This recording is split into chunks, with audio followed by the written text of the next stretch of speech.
Welcome to A Fork in Time, the alternate history podcast.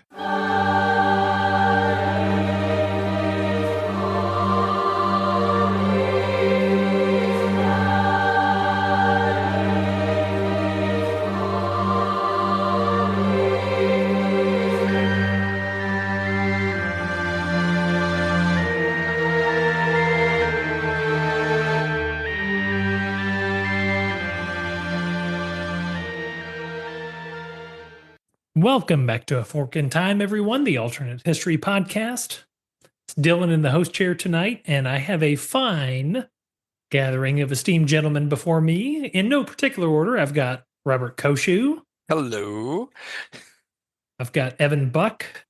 Hey, everyone. How's it going? It's your boy, Evan. And I've got someone who's going to wait an interminable amount of time to use his catchphrase. Oh, there he goes. He was waiting for it that time. We've got Chris Capola in the house, everyone. And we are back resuming one of our prior forks. Again, kind of we've been focusing, early modern history this time. So we're going to go back. We're going to continue our fork of what happened if Crassus survived the Battle of Carrhae. So just refresher, the last time when we finished off, we had left Caesar as kind of the avenging angel, so to speak. He had crossed the Rubicon, arguably more justified this time, because Pompey had become the sort of the dictator in making, because of his ties to Sulla against the Senate. He'd become usurping more and more power. Crassus has been rescued from a defeated Parthia. The Roman eagles have been reobtained. Crassus has been tried before the Senate. He's bought himself out. He's become a tribune of the plebs. He's now still a force outstanding.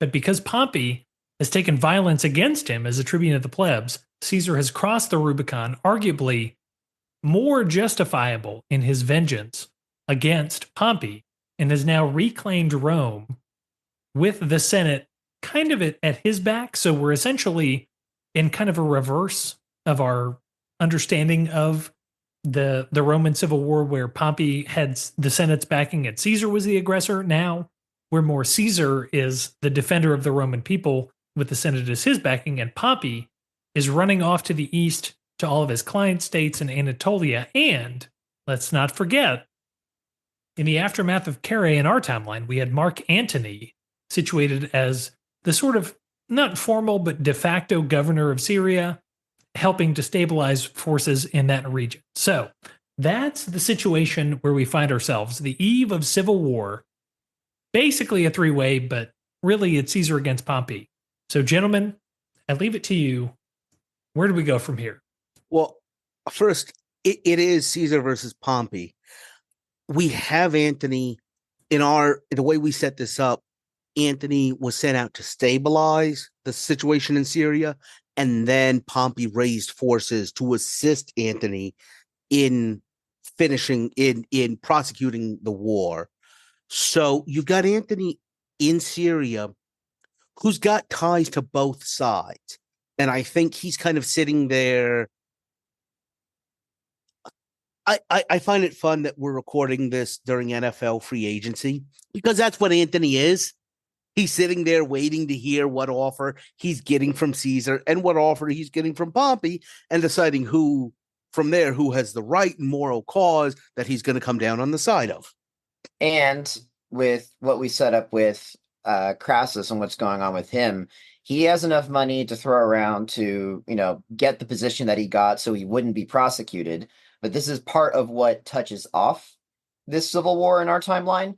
And so now he is, in my view, he's kind of stuck between a rock and a hard place. And he's trying to figure out, as Crassus always does, he is trying to figure out what's best for himself. And he will stop at basically nothing to get safety and security for himself. So in a certain sense, he is also, although at the outbreak of the Civil War, he nominally has an army. He nominally has mercenaries on his side. He has the equestrian class.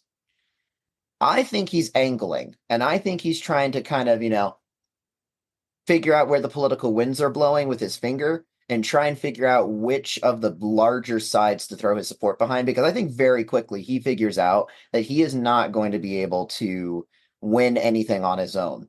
And honestly, he doesn't have ambition for that either. His ambition is solely to protect himself. So I think he is also an X factor as well, not so much in terms of his own armies and his own ambitions, but in terms of, is Caesar going to pardon me? Is you know, who is going to give me the best deal? And I think it's Caesar. I think this whole thing started because Pompey tried to prosecute Crassus. Yeah, I don't think there's any way Pompey is gonna do anything to mend the burned bridge in this case. And I think Caesar just, open your checkbook and you can retire. Yeah, and the other thing that we have to remember is, so Pompey is off in the east, Caesar is in the Italian peninsula. Mark Antony is currently one of Caesar's generals. So he is, at least to Pompey's perspective, probably, whether he is in reality or not, in Caesar's camp. So Pompey is going to feel like he's backed into two corners. And basically all he's left with is Greece and the Anatolian Peninsula. So Pompey is going to do nothing but move legions over, shore up his position, and basically try to avoid any kind of tactical defeats, issues, retreats that are going to prevent him from stabilizing his position. Do you think that he attempts to do anything substantial to try and win Antony over to his side, though? Because, like, in terms of geography and in terms of what we established earlier in this arc, he helps essentially reestablish and set up Antony's rule in Syria, even though he was, technically, if I remember right, sent over by Caesar. With all the interrelationships at play here, I think what Chris's analogy of the free agent is perfect, because Mark Antony has, you can say, formal allegiance to Caesar, but he does have some, I don't want to say payback, but he definitely has some incentive to also not necessarily tick off the other side. And, Dylan made a very good point, and I agree with it, that Antony is not necessarily a very good administrator. But if there's one thing he is, it's ambitious. Mm-hmm. And I think what he does in this situation, he's currently governor of Syria. I think what he does is he goes ahead and makes his own deals and gets Herod in Judea, and maybe even down into where, when you say Antony, you think Egypt, Roman Egypt. That's the other place you think he goes. I think he goes into Egypt and starts playing around with Cleopatra in the succession crisis in Egypt, and has both of these places as his client states, much the way Pompey did. But he's moving into there and taking over these places, basically staking his claim and looking at the other Roman claimants and saying, "You're okay with this, aren't you?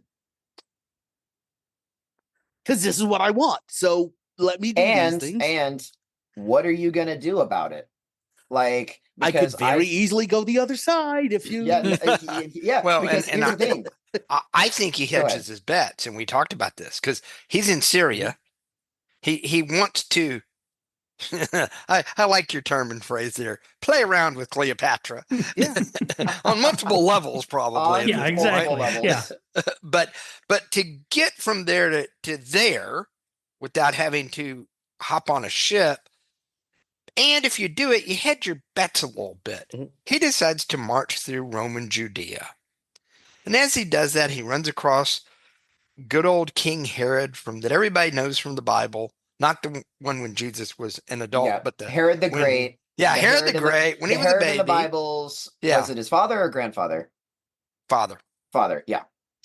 So he runs across Herod the Great. And Herod's got a little small piece of Judea. His brother's got a little part of it. There's some other things going on. And he looks at Antony, and Antony says, "I'm going to march through." And Herod says, "Let's make a deal." Because Herod there were two things about Herod. Herod wanted power and was scared anybody was going to take it away from him. But Herod also knew how to make a deal with Rome in particular. And he said, let's make a deal. You march through, you don't harass anything. By the way, stop off, we'll have a banquet. And while we're having the banquet, tell everybody that I am the king of Judea, because he hadn't yet actually got that title. And declare that I'm the king, but I am the rightful successor to David. And so I'm going to get not only Judea, which Judea is really just the central part of Israel now, right around Jerusalem, the easiest way to think about it. But I get the northern part of Israel, that's by the Sea of Galilee. I want the west bank of the Jordan River. I want all the way up through Lebanon. Basically what what a lot of people referred to as the traditional Davidic kingdom. I want all of that. Can I have all of that? And I'll give you all my guys. And Anthony knows a good deal when he hears it. He says, sounds like a plan. So he picks up another big client state on the way down too. And let's not forget, Herod is also very well known in our timeline as Herod the Builder, right? Not Bob the Builder. Herod the Builder. Yes, he built Herod everything. Has a set of pet projects, and the biggest one is building out the Second Temple, which begins in earnest in our timeline around 20 BC or so. When is this conflict happening? This is happening like what? Early-ish 40s? Yeah. Early 40? Yep. Well, wait. Let's be very clear since we're BC again. We're in BC, yes. Late 40s are lower number 40s. Yeah. Yes. Okay. Yes, exactly. Yeah. Just making sure we're on the same page there. But you see where I'm going. You see where I'm going with this. Herod could also be like, hey, I give you free right away. I give you free passage. You give me maybe, and I give you some guys, some troops to facilitate this. You give me the title I want. And maybe you also throw in some builder's permits. Stonemasons. Builder's permits. And at this point, why not? You have to remember, even past Judea, once Antony gets into Egypt, this is a kingdom that once it becomes under Roman administration later, like 200 years from now, accounts for like 40%. 40% of the grain coming into the city of Rome.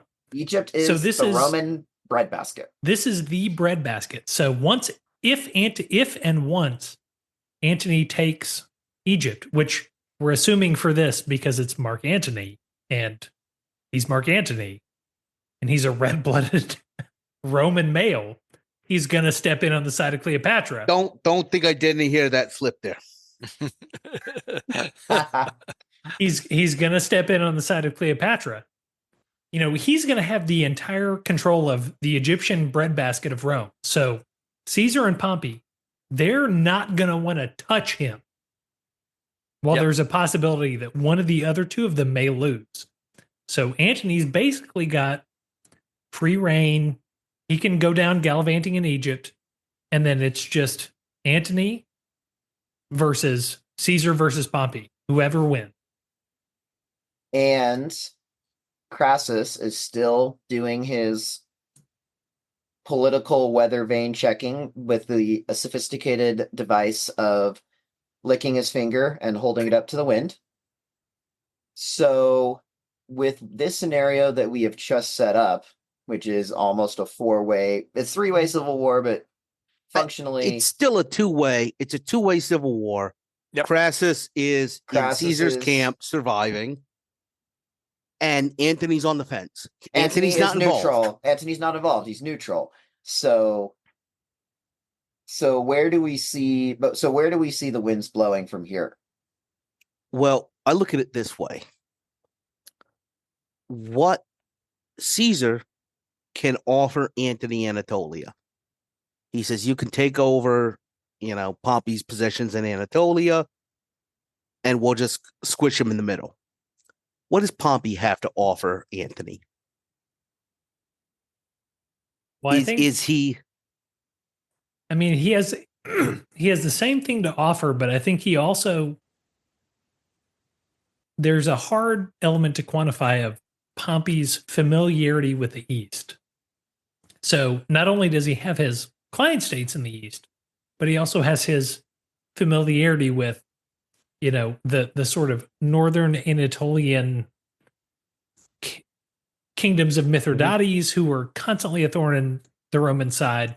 He's got probably more familiarity than Caesar with the Parthians, who are still a going concern in the side. So, Pompey doesn't have much, but what he does have is the strategic boots on the ground familiarity with what Antony is going to deal with 5 years from now or 10 years from now, which I don't know if it's enough to sway him, but it's at least enough for him to consider. I think it's not enough, and here's why.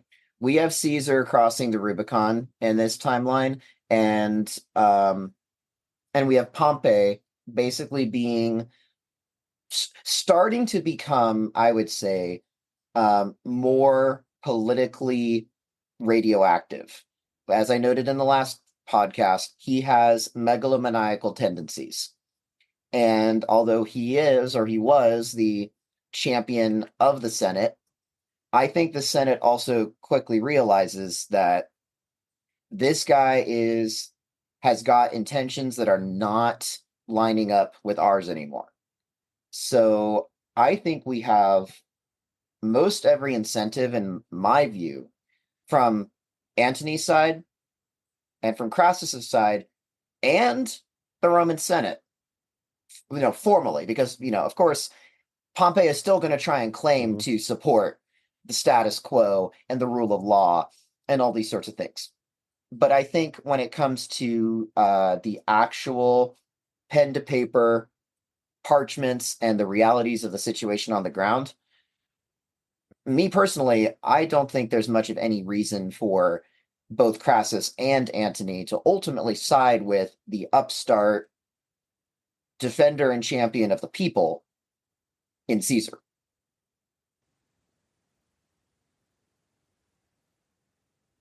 I think when Antony goes to Egypt, in our timeline, when Antony went into Egypt, he went native. That is how Romans viewed him.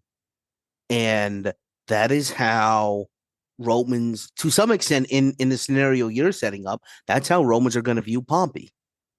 As he went east and kind of got into this whole God person persona. And I think you can only have one of those. Yeah, I think Antony is going to be one, interestingly, I think if he gets into a dalliance with Cleopatra, let's say, I think he's going to create a Roman Egypt that is much more interesting, kind of like Caesarion was in our Civil War. You need to change that if to a win, but continue. Yeah, sorry. Yeah. Yep.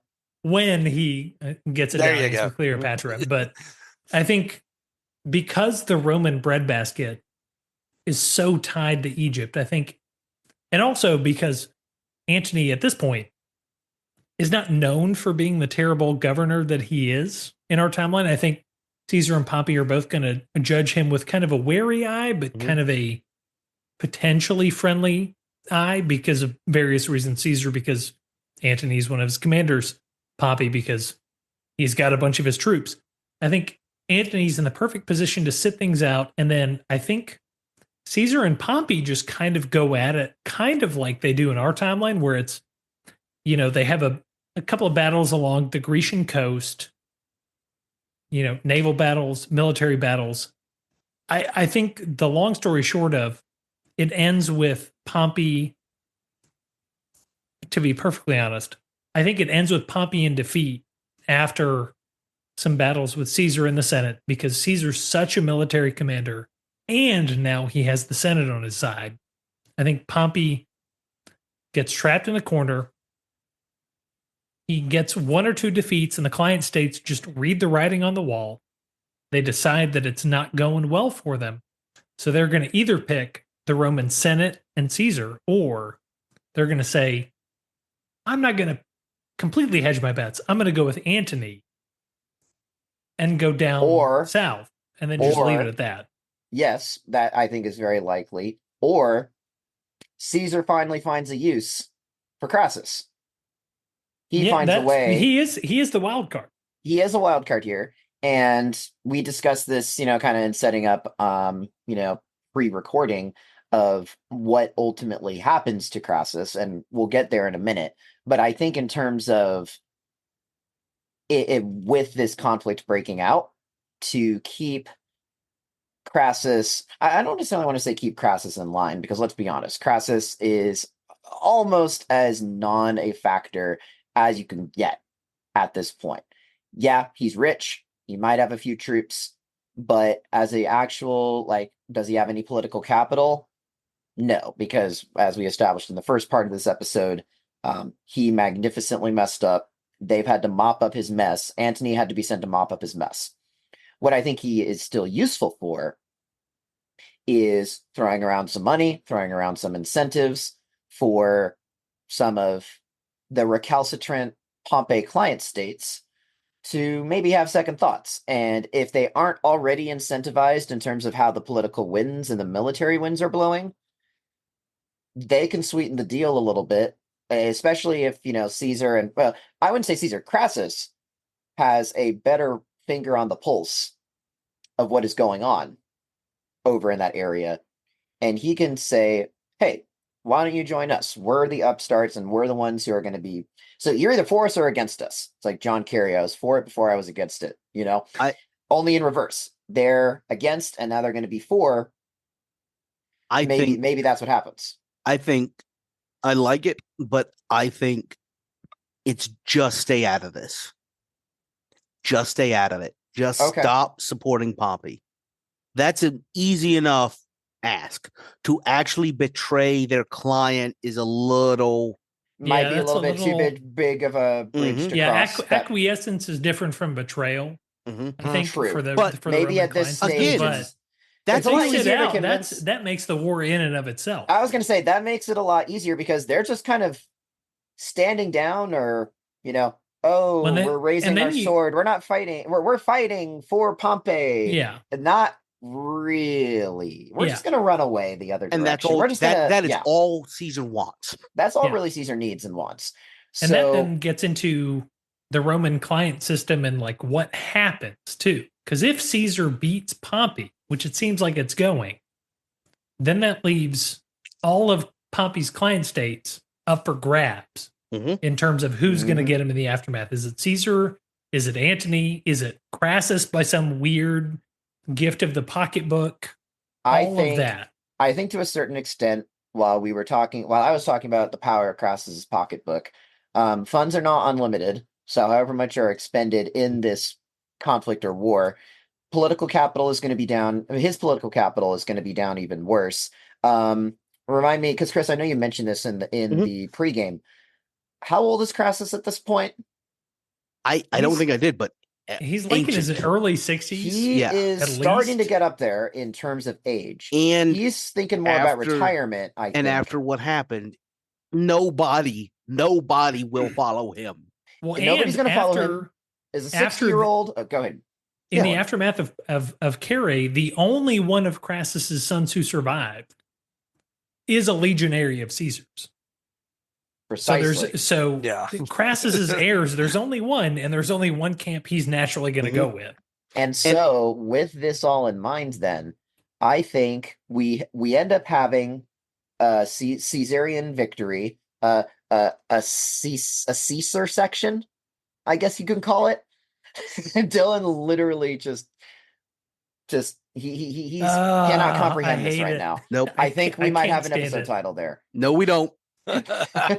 Chris is the keeper of episode titles. That's not how it's going to go. Okay. I am the tribune I am the tribune of post production. The tribune of the puns. You can't blame me for giving it the old college try, okay? But I'm kind of the pun keeper. I give it the old college try. But anyway, we have what I think is the most likely solution is this. Crassus has his last hurrah, his last stand, I guess you can say, in terms of fighting for the winning side. Congratulations, you get a participation trophy. And Caesar and Mark Antony split up the remainder of whatever client states are there, and we're given the participation trophy that Crassus ends up taking and takes readily is a little backwater area more towards the west, which also happens to have a resource that Crassus really, really likes. The thing that he liked almost as much as gold is silver. So I think Caesar sends Crassus not with a golden parachute, but with a silver parachute off to a governorship or just some sort of position in Spain. And as long as he doesn't cause trouble, which at 60 years old with no political capital, I think Crassus is just happy to not have his butt handed to him at this point. I like the phrase you just used, governor. And here's why. I don't think Caesar takes much of Anatolia. I think what you see is Caesar keeps kind of a Western Roman management structure where Caesar appoints a governor of these places. It is a Roman selecting it is a Roman in charge of Spain, Gaul, Italy, Sicily, North Africa, these places, versus Antony has already assembled for himself Egypt as a client state. Syria is his kind of base, Judea as a client state. And I think Antony moves into Anatolia and takes over these client states because that is his political modality. And here's the thing, this is where I think we can have a development in our timeline of, what led to the Roman Senate with the Ides of March with Caesar in our timeline was their concern that he was going to become an absolute dictator. Right? Again, there's this an absolute dictator, but we touched on it a little bit with the fear of Antony's relationship with Egypt, Pompey's relationship with the East. There's a fear of the East. Yes. There's a fear of losing the Cincinnatus ethos, and people, not to put too much on Cleopatra, but Cleopatra and Caesar's relationship with her started some of that Roman talk about her becoming the queen.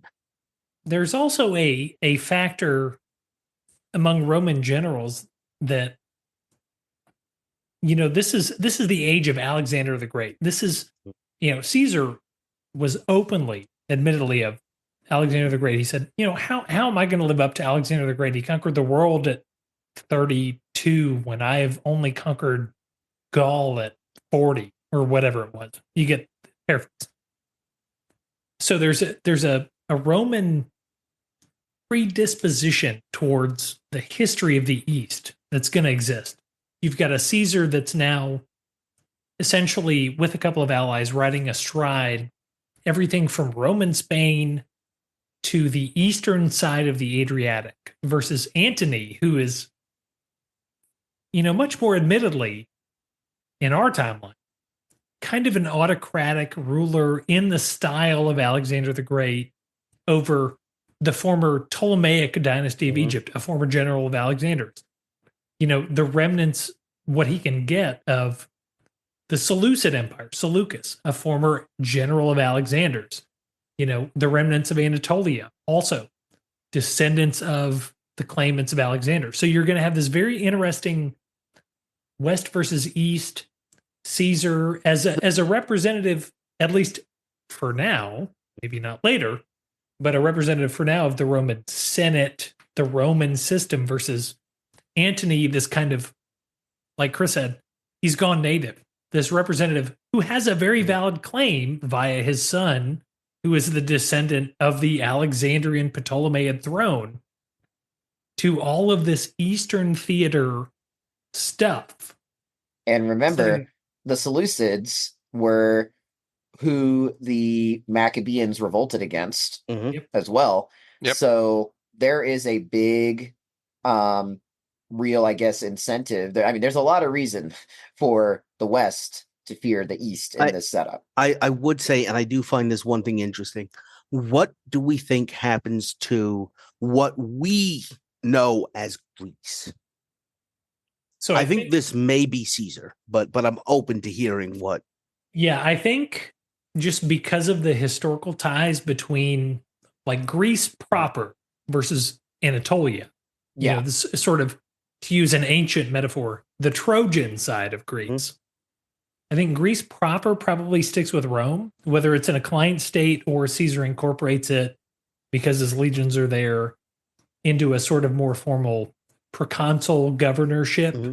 I think Greece sticks with Rome, but that then, and I think basically like Byzantium becomes kind of a connection point. Yeah, exactly. I was going to say Byzantium kind of becomes the fulcrum, sort of in a different way than it became in our timeline. Now, you know, our history, it's the cultural, economic, geopolitical, because Istanbul is Constantinople. Da, da, da, da, da. Oh yeah. Now it's more the delineator between the Roman West, Rome, Italy, Greece, versus Antony's Ptolemaic Egypt, Alexandrian, Anatolic East going into Persia.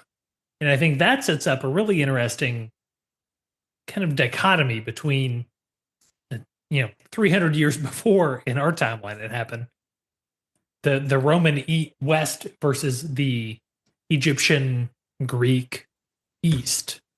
Mm-hmm. Absolutely. So I think, and here's another, I think we've accounted for almost everybody, like the major players and what goes on in this alternate timeline, except for I guess I just happen to be his cheerleader in this little 2-part arc that we have going on, just kind of reminding us that he exists and what are we going to do with him. But ultimately, Caesar has to think about succession. And as we know in our timeline, Octavian, who became the first Roman emperor, Caesar Augustus, he is at this point pretty much right around the age of maturity, like 17, 18, 19, roughly, all this going down. So it's known that Caesar doesn't have any, paternal children. And at what point or at what stage?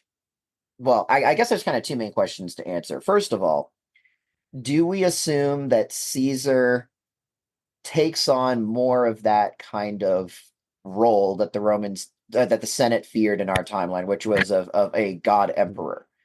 I'm just going to answer that right now and say no, because of his interests, because he stood up for the Senate.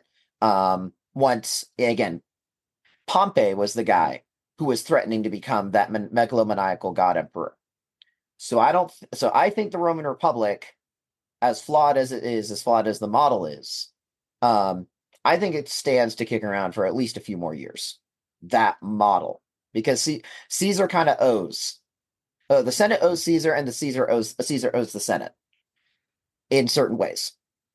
So first of all, and you guys can disagree with me on this, but I'm just going to make the assertion now. I don't think Caesar becomes the god emperor that Octavian / Augustus ended up becoming in our timeline.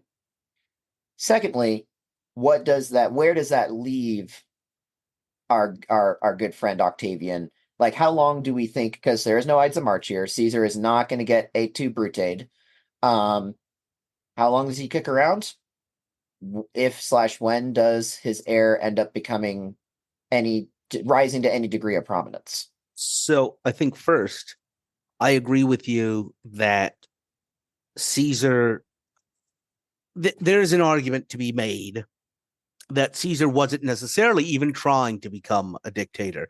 He just had to keep fighting all of these other and in this scenario, he doesn't have that. I agree with you also that politically, as when he starts the war as the defender of the Senate, he probably can't usurp their power. I would point out, I mean, there's always the I wish we had Eric Rush on, because he was very good at diagnosing dead people. But there's always a suggestion that, Caesar was possibly epileptic or might have had other health issues that he may not have. Crassus is 60 and is basically gone. Caesar was what, in his 50s-ish around this late time? 50s. Yeah. Mhm. So he's already getting up there. So In the ancient world, that's near death. Father Time is about to et tu brute him. Yeah. Mhm.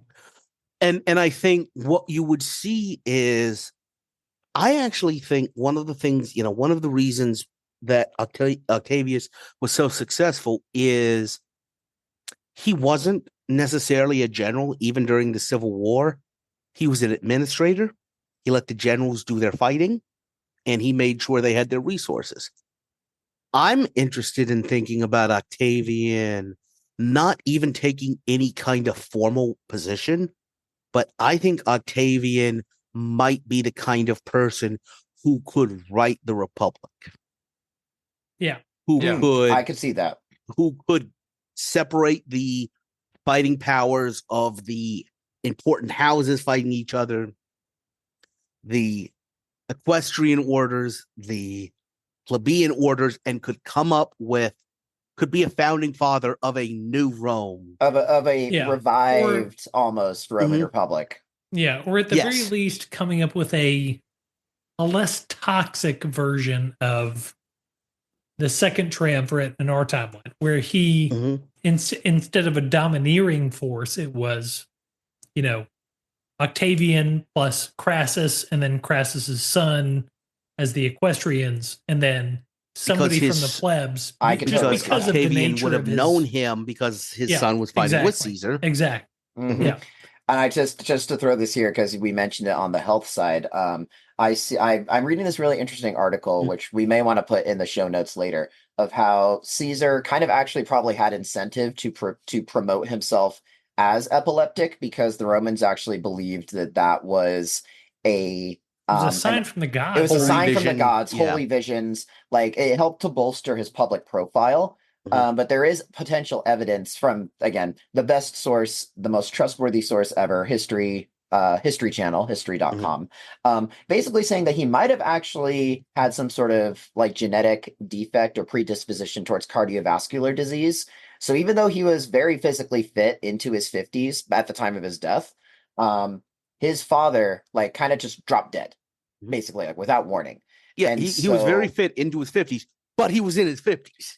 He was in his 50s. So this could have honestly been just a matter of time where, of course, probably not at the time where he basically became a Caesar salad, but but maybe a few years later. Like that I like. That I like. All right. I have two suggestions. But 5 years, I don't know. Let's call it 5 years. That puts him in his early 60s. But again, he probably drops dead. I also really like that. Listen, we've been pushing Octavian.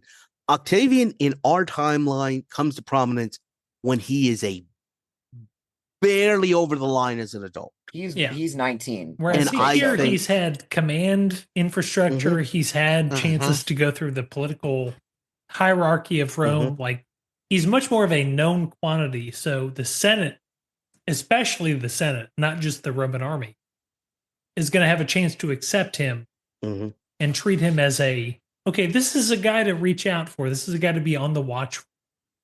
He's an up-and-comer in Roman society. And I don't think Crassus's son poses any sort of degree of threat here, because, again, Crassus is, if he's not dead at this point, he is so old and politically ineffectual that, Octavian would be able to just work with and basically, hey, play nice, don't mess around.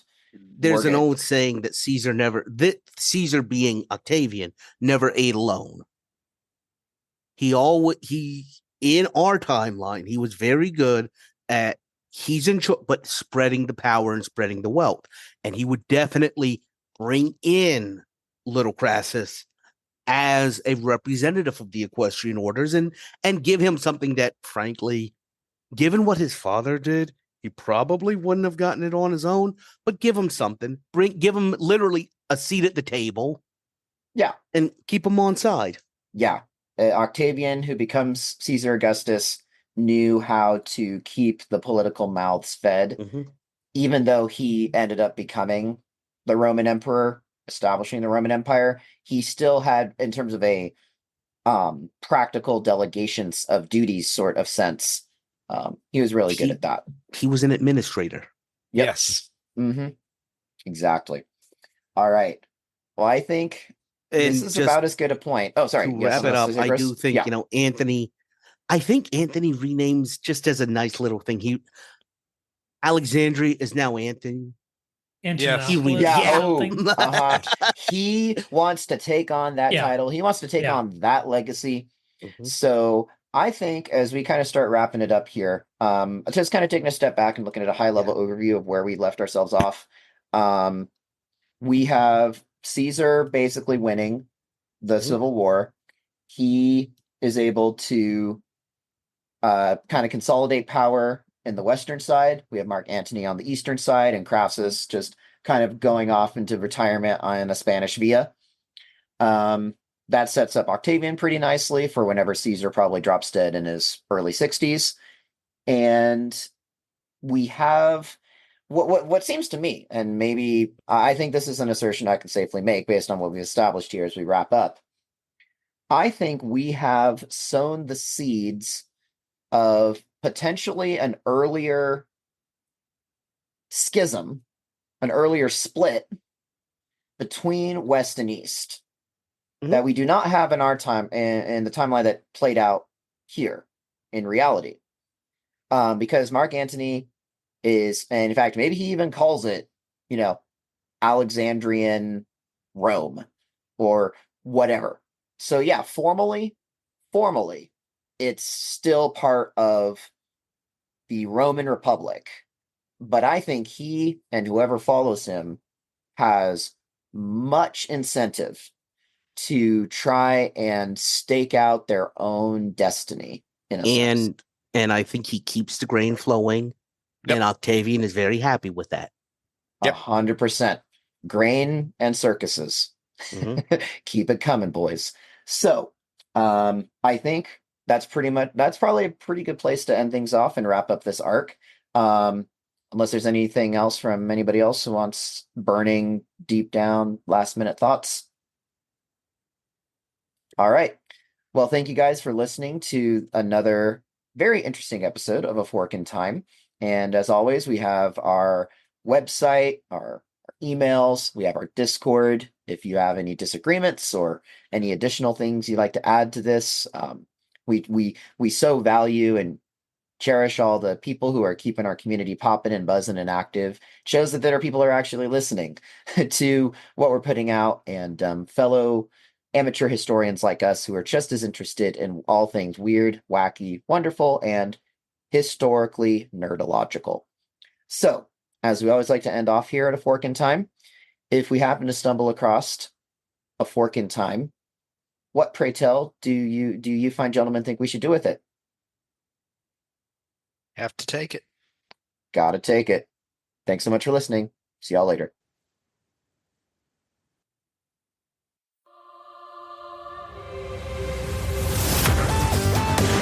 Thanks for listening to A Fork in Time, the alternate history podcast. Learn more and provide feedback by visiting our website at www.aforkintimepodcast.com. Connect to us on Facebook at facebook.com/aforkintime or follow us on Twitter at AFIT Podcast. If you want to support the show financially, visit our Patreon page at patreon.com/aforkintime. We hope you will join us next time.